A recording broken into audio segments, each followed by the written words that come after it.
bahwa setiap manusia pada hakikatnya membutuhkan materi, bahkan mencintai materi.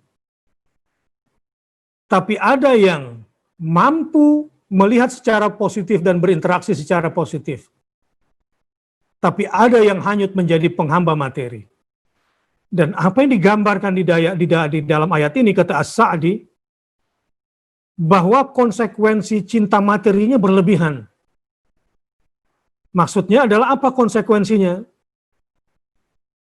Kecintaannya kepada materi ya wajar sebagai manusia, tetapi orang ini kecintaannya kepada materi sampai pada level meninggalkan kewajiban yang harus dilaksanakan dari hartanya. Zakat, infak, sedekah, wakaf, jihad harta tidak ada. Kenapa? Karena kecintaannya kepada emas, kecintaannya kepada perak, minadz zahabi wal fiddah, wal khailil musawwamah, dan kuda-kuda yang umumnya hanya sebagai kuda hiasan. Ini terkait dengan biasanya koleksi mobil mewahnya, koleksi perhiasannya, dan para kolektor dengan semua hartanya biasanya dia tidak berzakat dari koleksinya itu. Yang saya perhatikan, para pecinta-pecinta materi ini, terutama yang berlebihan mengkoleksi benda-benda tertentu, yang harganya mahal-mahal, umumnya tidak berzakat.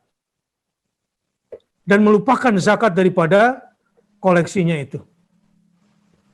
Dan ini akan menyiksa dirinya. As-Sa'di juga mengatakan bahwa keterlaluan dia mencintai materi, mencintai dunia ini, sampai lebih mengutamakan syahwatnya ketimbang hak Tuhannya. Qaddama syahwata nafsihi ala haqqi rabbih. Karena terlalu berlebihan cintanya kepada harta, kepada dunia, dia lupa pada hak Tuhannya. Karena syahwatnya yang sudah menutupi akalnya, sehingga tidak bisa melihat apa yang menjadi hak Tuhannya dari harta yang direzekikan oleh Tuhannya. Misalnya, kalau tadi saya angkat misalnya tentang koin Baitul Maqdis, sahabat-sahabat yang berbahagia. Saudara-saudara kita di Palestina betul-betul dikepung oleh negara-negara kaya, dikepung oleh negara-negara kuat. West Bank, tepi barat, sudah menjadi penjara terbesar yang temboknya tertinggi sedunia itu. Dan mereka betul-betul diblokir. Di Al-Quds, mereka dimiskinkan, dilaparkan, baru kemudian diiming-imingkan kalau mereka mau menjual tanah mereka. Bahkan dijanjikan tinggal di sebuah villa di Eropa dan di Amerika, asal mau meninggalkan rumahnya di Al-Quds dekat Masjid Al-Aqsa. Tapi mereka samidun, mereka bertahan dalam miskin dan lapar. Memang beda penjajahan Israel ini di 3 negara, di 3 tempat, di 1 negara, di Palestina itu. Kalau Anda mau melihat bentuk-bentuk kejahatan, penjajahan di muka bumi dengan berbagai macamnya, lihatlah Palestina itu. Di Al-Quds dimiskinkan, dilaparkan, ditutup lapangan-lapangan pekerjaan, dibodohkan, tidak bisa sekolah, kecuali dengan biaya yang sangat mahal dan sangat sulit. Sementara di tepi barat dibikin tembok besar, diembargo, diblokade. Tetapi di Gaza jauh lebih sadis. Diuji cobakan dengan berbagai macam bentuk senjata mutakhir. Pertanyaannya, di mana posisi kita sebagai sesama muslim dalam hal ini? Terutama, mampukah kita keluar dari sifat dasar lihubbil khairi? Terutama sudah terjangkit la syadid, keterlaluan cinta harta. Mudah-mudahan malam hari ini kita diberikan karunia besar oleh Allah Subhanahu wa taala untuk membuang penyakit syuhun, wa man yuqa syuhha nafsihi fa ulaika humul muflihun. Mudah-mudahan Allah cerabut ini penyakit yang berbahaya yang ada di dalam hati kita. Cinta harta yang menyebabkan kita kemudian pelit mengorbankannya di jalan Allah Subhanahu wa ta'ala. Dan itu adalah hak hamba Allah. Hak hamba Allah yang harus kita berikan adalah hak Allah. Saudara-saudara, sisi gelap kita itu zuyyina linnas hubbus syahwat, cinta syahwat. Syahwat itu yang derivasinya kemana-mana. Minan nisa, ada lelaki. Kalau membiayai untuk perempuan, bisa sebesar-besarnya dia biayai perempuan itu. Apalagi jika itu tujuannya untuk kampanye pilkada dengan semua sensualitasnya.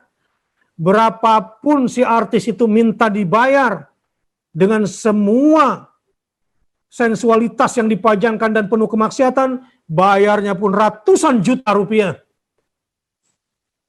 Dia bisa melakukan itu. Kalau syahwat kepada perempuan. Wal banin, kepada anak-anak mereka. Dia siapkan kamar khusus dengan semua bentuk gamesnya. Dia siapkan garasi khusus untuk seluruh koleksi mobilnya. Tetapi jangan tanya, berapa hartanya yang dikeluarkan di jalan agama Allah, untuk kepentingan hamba-hamba Allah, untuk tegaknya kalimat-kalimat Allah, karena sudah tertutup syahwatnya. Itu kata As-Sa'di dalam tafsirnya yang kedua. Jadi yang pertama, kecintaannya dia yang keterlaluan kepada harta, menyebabkan dia meninggalkan kewajiban zakat, kewajiban infak, kewajiban sedekah kepada orang-orang yang ada di depan matanya. Apalagi di masa pandemi seperti ini. Banyak saudara-saudara kita yang kehilangan pekerjaan di seluruh dunia. Kenapa saya berbicara juga tentang Baitul Maqdis? Karena mereka juga yang terpapar lebih berbahaya lagi. Meskipun kita susah, tapi kita juga harus memikirkan saudara-saudara kita.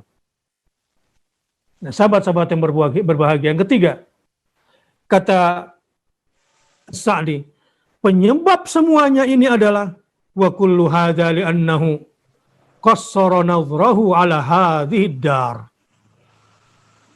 Penyebab dari semua kecintaan kepada harta ini, meninggalkan kewajibannya akibat mendahulukan syahwat, adalah karena cintanya kepada dunia, wa ghafila 'anil akhirah, lupa kepada akhirat.